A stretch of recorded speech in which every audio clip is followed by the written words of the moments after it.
Hello everyone, welcome to Dream Academy. आज इस lecture में हम क्लास 9 साइंस में चैप्टर नंबर 1 का लेक्चर नंबर 2 डिस्कस करेंगे। लास्ट लेक्चर में हमने समझा था कि मैटर क्या होते हैं, मैटर की फिजिकल प्रॉपर्टी क्या है, साथ ही हमने देखा कि मैटर के अंदर जो कंस्टिट्यूएंट पार्टिकल्स होते हैं उनकी क्या क्या प्रॉपर्टीज है, क्या क्या कैरेक्टरिस्टिक्स है। अब इस लेक्चर में हम वहीं से आगे बढ़ते हैं और हमारा अगला टॉपिक होगा स्टेट्स ऑफ मैटर। ये सभी फिजिकल नेचर के अंदर ही चल रही है। तो हमारा अगला टॉपिक होगा states of matter.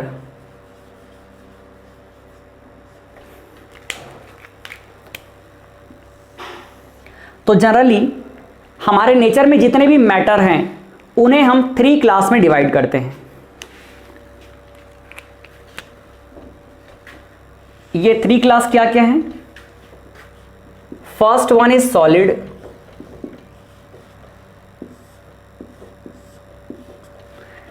Second state है लिक्विड,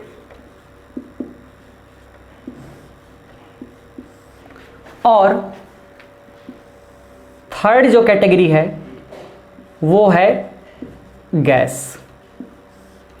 तो हमारे नेचर के अंदर सभी मैटर को हम 3 कैटेगरी में क्लासिफाई कर लेते हैं। जैसे ये मार्कर, ये क्या है?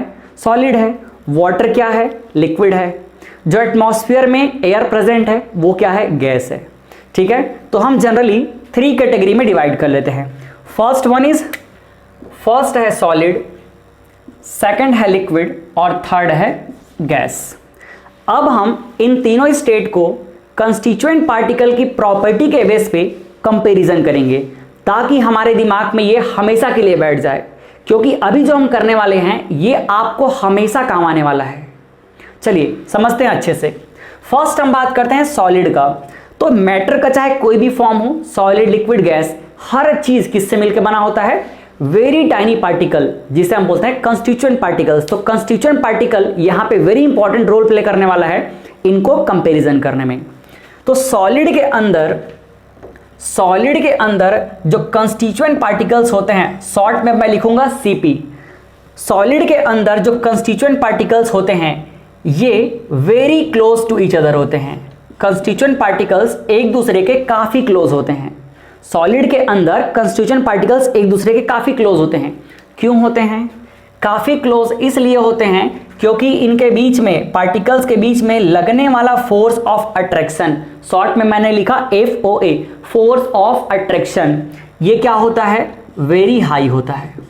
इनके बीच में जो फोर्स ऑफ अट्रैक्शन है काफी ज्यादा होता है। सॉलिड के पार्टिकल्स के बीच में फोर्स ऑफ अट्रैक्शन ज्यादा होने की वजह से इनके पार्टिकल्स एक दूसरे के क्या होते हैं? वेरी क्लोज होते हैं, काफी क्लोज होते हैं। और ये इतने क्लोज होते हैं कि सॉलिड के अंदर में उनके पार्टिकल्स मूव नहीं कर सकते। कितने क्लोज होते हैं? इतने क्लोज होते हैं कि इनके पार्टिकल्स मूव नहीं कर सकते। तो यहां हम लिख सकते हैं कंस्टिट्यूएंट पार्टिकल्स कांट मूव। ये मूव नहीं कर सकते, और मूव नहीं कर पाने की वजह से ही इनका जो स्ट्रक्चर होता है वो रिजिड होता है। जैसे ये मार्कर मेरे हाथ में, सबसे बेस्ट एग्जांपल ये मार्कर है, सॉलिड है। इनके पार्टिकल्स देखो इतने फिक्स हैं, मूव नहीं कर सकते, कि इनका एक फिक्स स्ट्रक्चर तैयार हो गया है, एक रिजिड स्ट्रक्चर तैयार हो गया है। क्लियर है? तो इनका जो स्ट्रक्चर होता है, सॉलिड का स्ट्रक्चर कैसा होता है? Rigid structure. क्लियर है? तो यहां से क्वेश्चन तैयार होता है कि why solids are rigid. Solid rigid क्यों होते हैं? क्योंकि इनके पार्टिकल्स एक दूसरे के काफी क्लोज होते हैं। इनके बीच में लगने वाला फोर्स ऑफ अट्रैक्शन काफी स्ट्रांग होता है, जिसकी वजह से ये मूव नहीं कर सकते, और मूव नहीं कर सकते तो इनका स्ट्रक्चर कैसा बनता है? रिजिड बनता है। क्लियर बात है? सॉलिड के बारे में अगर इतनी बात क्लियर हो गई है तो आगे आने वाली हर बात आपको बहुत आसान लगेगी। क्लियर है? सॉलिड के अंदर कंस्टिट्यूएंट पार्टिकल्स क्या होते हैं? एक दूसरे के काफी क्लोज होते हैं। क्यों होते हैं? क्योंकि इनके बीच में लगने वाला फोर्स ऑफ अट्रैक्शन हाई होता है। इतना हाई होता है कि इनके पार्टिकल्स मूव नहीं कर सकते। इनके पार्टिकल्स क्या नहीं कर सकते? कांट मूव नहीं कर सकते, और मूव नहीं करने की वजह से एक फिक्स स्ट्रक्चर तैयार करते हैं, एक रिजिड स्ट्रक्चर तैयार करते हैं। क्लियर है? अब देखो इस रिजिड स्ट्रक्चर की वजह से सॉलिड के अंदर और क्या क्या प्रॉपर्टी होती है जरा समझते हैं। देखो फर्स्ट प्रॉपर्टी इसके अंदर जो होती है, इनका शेप, सॉलिड का जो शेप है हमेशा फिक्स रहता है, डेफिनेट रहता है। आप देखेंगे जैसे ये मार्कर है, इसका सर्कुलर शेप है तो ये सर्कुलर ही रहेगा जब तक कि कोई इसमें छेड़छाड़ ना करे, कोई इसको ठोक पीट के अलग ना कर दे, तब तक ये ऐसा ही रहेगा। ठीक है, तो इनका जो शेप है क्या रहेगा, फिक्स रहेगा, या हम बोल सकते हैं डेफिनेट। दोनों ही वर्ड एक ही है। क्लियर है। अगर हम इसके वॉल्यूम की बात करें, मतलब कितना स्पेस ऑक्यूपाई करेगा, तो वो भी फिक्स है, हमेशा ये इतना ही स्पेस ऑक्यूपाई करेगा, जितना अभी कर रहा है उतना ही 5 साल बाद भी करेगा। क्लियर है, ये चेंज नहीं होगा। तो इसका सेकंड जो प्रॉपर्टी है ये क्या है, वॉल्यूम। ध्यान रखिएगा, बहुत इंपॉर्टेंट पॉइंट है, ये सब पे डायरेक्ट क्वेश्चन बनता है। वॉल्यूम क्या है, वॉल्यूम भी अगेन फिक्स है, या फिर हम बोल सकते हैं डेफिनिट है। क्लियर बात। दोनों क्यों है समझ आ गया, क्योंकि इनके स्ट्रक्चर रिजिड है, पार्टिकल्स मूव नहीं कर सकते, तो बिल्कुल क्या रहेगा, स्ट्रक्चर फिक्स रहेगा। वॉल्यूम मतलब स्पेस ऑक्यूपाई करने का जो टेंडेंसी है वो भी सेम रहेगा। नेक्स्ट अगला जो प्रॉपर्टी है, क्या इनके पार्टिकल्स डिफ्यूज हो सकते हैं। डिफ्यूज मतलब इधर उधर फैल सकते हैं, नहीं फैल सकते। सॉलिड के पार्टिकल्स डिफ्यूज नहीं हो सकते, तो इनके अंदर क्या है, नो डिफ्यूजन। नो डिफ्यूजन, इनमें डिफ्यूज होने का प्रॉपर्टी नहीं है। जैसे कि आप देखोगे कि गैस के पार्टिकल लीकेज होकर डिफ्यूज हो जाते हैं, वैसे इसके पार्टिकल डिफ्यूज नहीं होते हैं। क्लियर है, क्यों नहीं होते, क्योंकि इनके पार्टिकल्स एक दूसरे से काफी क्लोजली अटैच्ड होते हैं, ये जल्दी से बाहर फैल नहीं सकते। अब हम अगला प्रॉपर्टी देख लेते हैं, कंप्रेसिबिलिटी। तो क्या हम सॉलिड को कंप्रेस कर सकते हैं। इस मार्कर को अगर मैं कंप्रेस करने चलूंगा तो ये ब्रेक हो जाएगा, ये कंप्रेस नहीं हुआ, इनके पार्टिकल्स क्या है, फिक्स हैं, तो इनमें कंप्रेसिबिलिटी नहीं होती है। तो यहां हम लिख सकते हैं not compressible, not compressible. Clear है, ये सारे प्रॉपर्टी काफी इंपॉर्टेंट है। अब एक लास्ट प्रॉपर्टी और देख लेते हैं, इनका मेल्टिंग पॉइंट बॉइलिंग पॉइंट क्या होगा। मेल्टिंग पॉइंट बॉइलिंग पॉइंट दोनों हाई होता है। Melting point and boiling point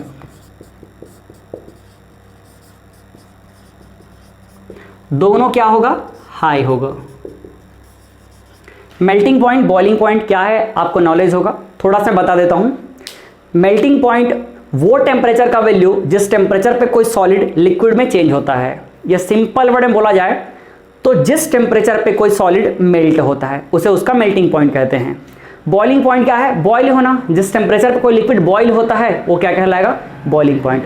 तो सॉलिड के जो पार्टिकल्स है एक दूसरे के काफी क्लोज होते हैं, क्योंकि उनके बीच में लगने वाला फोर्स ऑफ अट्रैक्शन काफी ज्यादा होता है। तो अगर हम उसको क्या करना चाहें, चेंज करना चाहें, लिक्विड में या गैस में कन्वर्ट करना चाहें, तो उसके लिए हमको काफी टेम्परेचर की रिक्वायरमेंट होती है, इसीलिए मेल्टिंग पॉइंट बॉइलिंग पॉइंट दोनों हाई होता है। तो ये तो हमने देखा कि सॉलिड के अंदर क्या क्या प्रॉपर्टी होती है। अब सेम कंपैरिजन से समझते हैं कि लिक्विड के अंदर क्या क्या प्रॉपर्टी होती है। चलो जरा समझते हैं।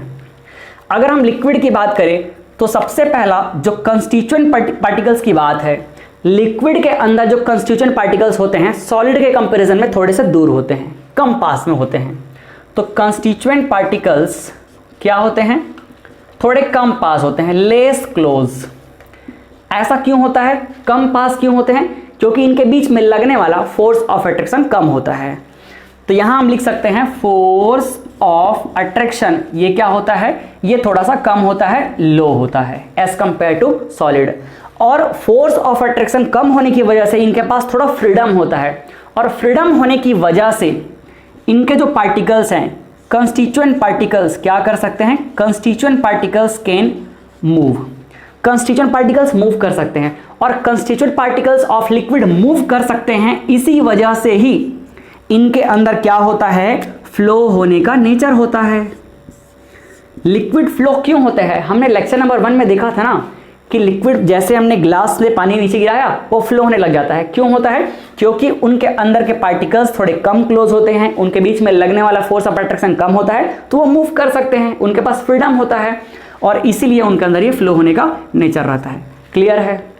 इसके अलावा और क्या क्या प्रॉपर्टी है जरा समझते हैं। देखो जैसे हम बात करें अगर फर्स्ट प्रॉपर्टी इनका शेप, तो शेप कैसा होगा जरा देखो। लिक्विड को हम जिस कंटेनर में रख देंगे उसका शेप वैसे ही हो जाएगा। अगर हम ग्लास में रखेंगे तो ग्लास के शेप का हो जाएगा, प्लेट में रखेंगे तो प्लेट के शेप का हो जाएगा, अगर हम किसी रेक्टेंगुलर सरफेस में रख देंगे तो उसके जैसा हो जाएगा। इसका मतलब क्लियर है कि जो लिक्विड है इसका शेप फिक्स नहीं होता है, ये क्या होता है, इनडेफिनिट होता है, इनडेफिनिट होता है। इनका वॉल्यूम कैसा होता है, वॉल्यूम मतलब कितना स्पेस ऑक्यूपाई करेंगे, तो भाई लिक्विड है, किसी भी कंटेनर में रखोगे उतना स्पेस ऑक्यूपाई करेगा, तो स्पेस में कोई चेंज नहीं होगा। तो इनका जो सेकंड प्रॉपर्टी है वॉल्यूम, वॉल्यूम क्या होगा, ये फिक्स होगा या फिर आप बोल सकते हैं डेफिनेट होगा। क्लियर है, क्योंकि वॉल्यूम तो डिपेंड करेगा क्वांटिटी पे, और वो ग्लास में रखोगे तो भी उतना ही क्वांटिटी ऑक्यूपाई करेगा, और अगर आप किसी प्लेट में रखोगे तो भी उतना ही क्वांटिटी ऑक्यूपाई करेगा। तो यहाँ इनका वॉल्यूम फिक्स होगा। नेक्स्ट अगला प्रॉपर्टी हम देखते हैं। अगला प्रॉपर्टी, क्या इनके अंदर डिफ्यूजन प्रॉपर्टी होती है, क्या ये फैल सकते हैं, स्प्रेड हो सकते हैं? बिल्कुल कम, नेग्लिजिबल, बहुत कम डिफ्यूज होने का चांस रहता है। तो यहां पर क्या होगा, लो डिफ्यूजन, लो डिफ्यूजन, डिफ्यूजन की प्रॉपर्टी काफी कम होती है।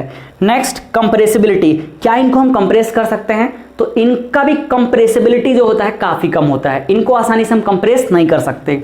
तो हम लिख सकते हैं लो कंप्रेसिबिलिटी, लो कंप्रेसिबल या कंप्रेसिबिलिटी। ठीक है, अब लास्ट मेल्टिंग पॉइंट, तो मेल्ट करने की जरूरत ही नहीं है क्योंकि तो लिक्विड ही है, पहले से मेल्ट है। तो इनका बॉइलिंग पॉइंट कैसा है, इनका जो बॉइलिंग पॉइंट है पहले से लिक्विड ही है, तो इनका बॉइलिंग पॉइंट सॉलिड के कंपैरिजन में लो होता है। तो यहां लिख सकते हैं कंपैरेटिवली लो होता है, सॉलिड के कंपैरिजन में लो होता है इनका बॉइलिंग पॉइंट। क्लियर बात। तो यहां हमने समझ लिया कि सॉलिड के कंपैरिजन में लिक्विड के पास कैसी प्रॉपर्टी होती है। लिक्विड के पार्टिकल्स कम पास होते हैं, क्यों, क्योंकि इनके बीच में लगने वाला फोर्स ऑफ अट्रैक्शन थोड़ा सा कम होता है, और ऐसा होने की वजह से इनके पार्टिकल्स क्या कर सकते हैं, इनके पार्टिकल्स मूव कर सकते हैं, और मूव कर सकते हैं इसी वजह से ये फ्लो हो जाते हैं। फ्लो हो जाते हैं तो देखो और क्या क्या प्रॉपर्टी है, शेप क्या होगा, चेंजेबल होगा, जिस कंटेनर के अंदर रख देंगे वैसे ही चेंज हो जाएगा।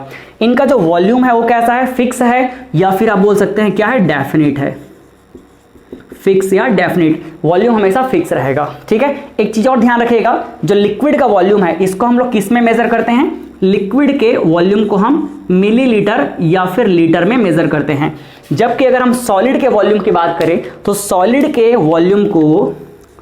वॉल्यूम को हम मीटर क्यूब या फिर सेंटीमीटर क्यूब में मेजर करते हैं।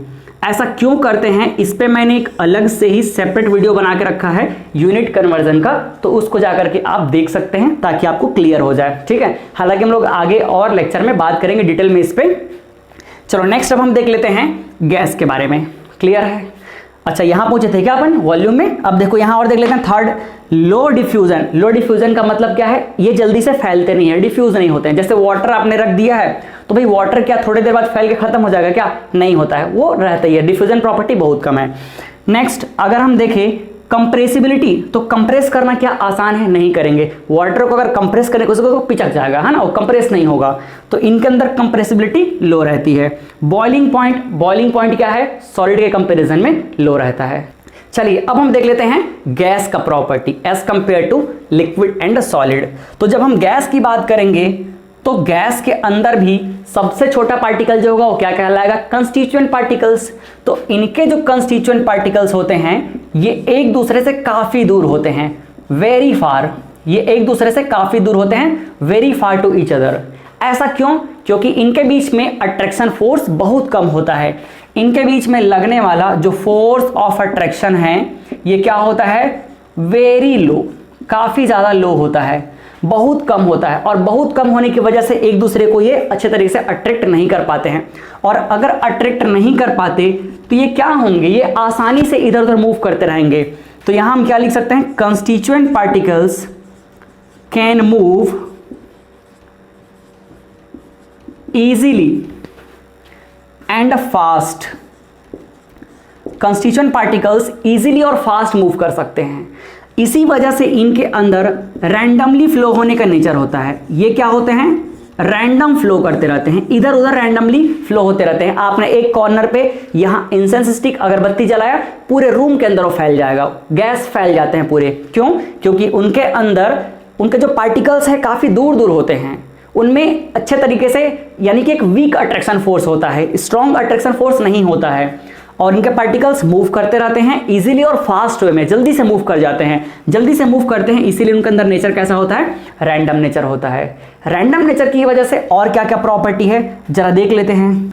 फर्स्ट प्रॉपर्टी, अगर हम शेप के बारे में बात करें तो इनका शेप क्या होगा, जिस कंटेनर के अंदर रखा जाएगा या वैसा ही हो जाएंगे, पूरी तरीके से फैल जाते हैं। तो इनका जो शेप है क्या होगा, इनडेफिनिट, फिक्स नहीं रहता है।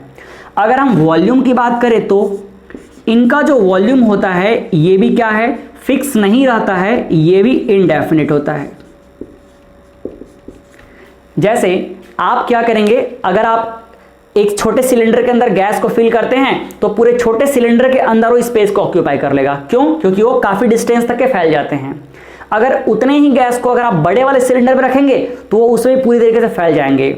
ये अपने स्पेस को बढ़ा लेते हैं, पार्टिकल्स के बीच का स्पेसिंग बढ़ जाता है क्योंकि उनके बीच में फोर्स ऑफ अट्रैक्शन क्या है, कम है। तो ये जिस कंटेनर के अंदर रखा जाए पूरी तरीके से उसको ऑक्यूपाई कर लेते हैं। तो इनका वॉल्यूम क्या है, फिक्स नहीं है, डिपेंड करेगा किस कंटेनर के अंदर में रखा जा रहा है। थर्ड प्रॉपर्टी अगर हम देखें तो थर्ड प्रॉपर्टी हमारा क्या है, इनका डिफ्यूजन। तो भाई इनके अंदर तो फोर्स ऑफ अट्रैक्शन काफी कम है ना, काफी दूर दूर रहते हैं, तो ये आसानी से डिफ्यूज हो जाते हैं। इनके अंदर डिफ्यूजन प्रॉपर्टी काफी ज्यादा रहती है। तो हाईली डिफ्यूजन, इनके अंदर जो डिफ्यूजन है क्या है, हाईली डिफ्यूजन प्रॉपर्टी रहता है। अब फोर्थ प्रॉपर्टी अगर हम देखें कंप्रेसिबिलिटी, तो इनके पार्टिकल्स काफी दूर दूर रहते हैं, ये जैसे कंटेनर में रखा जाए वैसे अपने आप को चेंज कर लेते हैं। तो अगर हम इनको कंप्रेस करें तो इनके अंदर फोर्स ऑफ अट्रैक्शन तो काफी कम रहता है ना, तो ये आसानी से कंप्रेस भी हो जाते हैं। बैलून को जैसे कंप्रेस करके देखो तो बैलून क्या हो जाएगा, कंप्रेस हो जाता है ना। तो इनके अंदर कंप्रेसिबिलिटी प्रॉपर्टी काफी ज्यादा होती है, तो ये हाईली कंप्रेसिबल होते हैं, हाईली कंप्रेसिबल। ठीक है, सबसे ज्यादा कंप्रेस होने की प्रॉपर्टी किसके अंदर होती है, गैस के अंदर होती है। अब लास्ट अगर हम देखें तो मेल्टिंग पॉइंट, बॉइलिंग पॉइंट, भैया ये तो गैस नेचर में ही है, तो यहां पर तो सॉलिड से लिक्विड और लिक्विड से गैस बनने का सवाल ही नहीं आता। तो इनका मेल्टिंग पॉइंट, बॉइलिंग पॉइंट काफी लो होता है, वेरी लो। तो यहां हम लिख सकते हैं, शॉर्ट में लिखता हूं, melting point and boiling point, ये क्या होगा, वेरी लो। ठीक है, तो इस तरह से हमने समझा कि सॉलिड, लिक्विड, गैस में क्या डिफरेंस होता है। ये सारे पॉइंट आपके लिए काफी ज्यादा इंपॉर्टेंट है। आप जैसे जैसे आगे बढ़ते जाएंगे, अगर आपका कॉन्सेप्ट बढ़िया से क्लियर है तो हर जगह पे आपको ये हेल्प मिलेगा, हर एक टॉपिक को समझने में हेल्प मिलेगा। जब हम आगे पढ़ेंगे तो मैं आपको रिलेट भी करूंगा कि देखिए इसकी वजह से ऐसा हो रहा है। ठीक है, तो एक बार 2 मिनट में फटाक से रिवीजन करते हैं। हमने देखा कि स्टेट्स ऑफ मैटर, इसको हम 3 कैटेगरी में डिवाइड करते हैं, पहला सॉलिड, दूसरा लिक्विड, तीसरा गैस। केमिस्ट्री के टर्म्स में देखते हैं इनमें क्या डिफरेंस है। सॉलिड जो होते हैं उनके अंदर कंस्टिट्यूएंट पार्टिकल्स क्या होते हैं, एक दूसरे के काफी क्लोज होते हैं। क्यों क्लोज होते हैं, क्योंकि उनके बीच में लगने वाला force of attraction very high होता है, और वेरी हाई होने की वजह से एक दूसरे को अच्छे से होल्ड करके रखते हैं। तो इनके पार्टिकल्स मूव नहीं कर सकते, कांट मूव, और मूव नहीं कर सकते तो उनका स्ट्रक्चर फिक्स हो जाएगा, रिजिड हो जाएगा। और रिजिड स्ट्रक्चर की वजह से इनका जो शेप है ये भी फिक्स होता है। इनका वॉल्यूम, जो स्पेस ऑक्यूपाई करने का नेचर है, वो भी फिक्स रहता है। साथ ही अगर हम देखें तो डिफ्यूजन प्रॉपर्टी क्या है, ये डिफ्यूज होते ही नहीं, इनके पार्टिकल्स अच्छे तरीके से एक दूसरे को होल्ड करके रखते हैं। नेक्स्ट कंप्रेसिबिलिटी, तो ये पहले से एकदम कंप्रेस्ड है, एकदम पास में, तो इनको कंप्रेस करना और पॉसिबल नहीं है, तो लो कंप्रेसिबिलिटी प्रॉपर्टी। ठीक है, लो कंप्रेसिबल होते हैं। Next melting point, boiling point, भाई अब इनके पार्टिकल्स पास हैं, इनको हम लिक्विड और गैस में कन्वर्ट करना चाहेंगे, मतलब पार्टिकल को दूर दूर ले जाना चाहेंगे। तो ऑब्वियस सी बात है, इनके लिए हमको टेम्परेचर को बढ़ाना पड़ेगा, हीट देना पड़ेगा। तो भाई मेल्टिंग पॉइंट, बॉइलिंग पॉइंट क्या हो जाएगा, बढ़ जाएगा। तो melting point, boiling point solid का क्या होता है, हाई होता है। क्यों हाई होता है, क्योंकि इनके पार्टिकल्स जो है एक दूसरे के काफी क्लोज होते हैं, फोर्स ऑफ अट्रैक्शन ज्यादा होता है। नेक्स्ट हम देखते हैं लिक्विड। तो लिक्विड के जो पार्टिकल्स हैं सॉलिड के कंपैरिजन में थोड़े से कम पास होते हैं। कम पास होने की वजह से इनमें क्या होता है, फोर्स ऑफ अट्रैक्शन भी कम होता है। फोर्स ऑफ अट्रैक्शन कम है तो ऑब्वियस सी बात है इनके पार्टिकल्स थोड़े से फ्रीडम में रहेंगे और ये मूव कर सकते हैं। मतलब काइनेटिक एनर्जी है, समझ आ रहा है ना, कि ये इनके बीच में फोर्स ऑफ अट्रैक्शन कम लग रहा है, मतलब मोशन कर पा रहे हैं, इसका मतलब काइनेटिक एनर्जी थोड़ी सी ज्यादा है इनके पास, और ये मूव कर लेंगे, इसका मतलब ये फ्लो होने का नेचर पैदा करेंगे। लिक्विड इसीलिए क्या होता है, फ्लो हो जाता है। अब देखो इनके हम शेप के बारे में बात करें तो शेप तो भाई बह जाएगा, फ्लो हो जाएगा, और जिस कंटेनर के अंदर रखा जाएगा ये वैसा ही शेप ऑक्यूपाई कर लेगा। साथ ही इसके अगर हम वॉल्यूम की बात करें तो वॉल्यूम तो बात वही है कि अगर आप 1 लीटर ऑफ मिल्क को चाहे बड़े वाले कंटेनर में रखो या छोटे वाले कंटेनर में रखो उतना ही रहेगा। ऐसा नहीं कि अगर आप बड़े वाले कंटेनर में रखोगे तो मिल्क ज़्यादा हो जाएगा, नहीं होगा, उतना ही रहेगा, है ना। तो वॉल्यूम क्या रहता है, फिक्स रहता है। डिफ्यूजन, लिक्विड भी डिफ्यूज नहीं होता है, इनके अंदर डिफ्यूजन प्रॉपर्टी बिल्कुल लो रहती है। अगर हम बात करें कंप्रेसिबिलिटी तो लिक्विड के पार्टिकल भी थोड़े से पास रहते हैं, एकदम से दूर नहीं रहते हैं, तो इनको कंप्रेस करना इतना आसान नहीं है, तो लो कंप्रेसिबिलिटी। बॉइलिंग पॉइंट की बात करें, बॉइलिंग पॉइंट मतलब जब लिक्विड गैस में कन्वर्ट होगा तो एज कंपेयर टू सॉलिड इनको बॉईल होने में थोड़ा सा कम टाइम लगता है। हाँ, लेकिन लिक्विड के अंदर अगर हम देखें कि भाई मिल्क का कितना होगा, वाटर का कितना होगा, अलग अलग लिक्विड का, तो फिर वो वेरी करता है। नेक्स्ट गैस की बात करें तो गैस के अंदर जो पार्टिकल्स होते हैं ये एक दूसरे से वेरी फार होते हैं, काफ़ी दूर में होते हैं। काफ़ी दूर में क्यों होते हैं, बेचारे एक दूसरे से नाराज होते हैं, दूर दूर में बैठे रहते हैं। तो दूर में क्यों होते हैं, क्योंकि उनके बीच में फोर्स ऑफ अट्रैक्शन कम होता है, ठीक है। तो फोर्स ऑफ अट्रैक्शन क्या होता है, लो होता है, वेरी लो होता है। इसी वजह से ये एक दूसरे से आसानी से रूट करके दूर भाग जाते हैं। यहाँ constitution particles can move easily and fast, ये आसानी से और फास्ट मूव हो जाते हैं, और इसी वजह से इनके अंदर रैंडम नेचर होता है। रैंडम मतलब कहीं भी फ्लो हो जाना, कोई उसका डायरेक्शन नहीं, कहीं भी फ्लो हो जाना। तो गैस के जो पार्टिकल्स होते हैं रैंडमली फ्लो हो जाते हैं, और रैंडमली फ्लो हो जाने की वजह से, रैंडमली मूव करने की वजह से इनके अंदर कुछ और प्रॉपर्टीज है, देखते हैं। शेप, शेप क्या होगा, शेप कोई फिक्स नहीं रहता है, इनडेफिनिट। बैलून के अंदर रखो तो बैलून जैसा शेप, टेडी बियर के अंदर डाल दो तो टेडी बियर जैसा शेप, है ना। शेप क्या रहेगा, जैसे आप जिस कंटेनर में रखोगे, जिस भी मटेरियल के अंदर रखोगे वैसा हो जाएगा ये।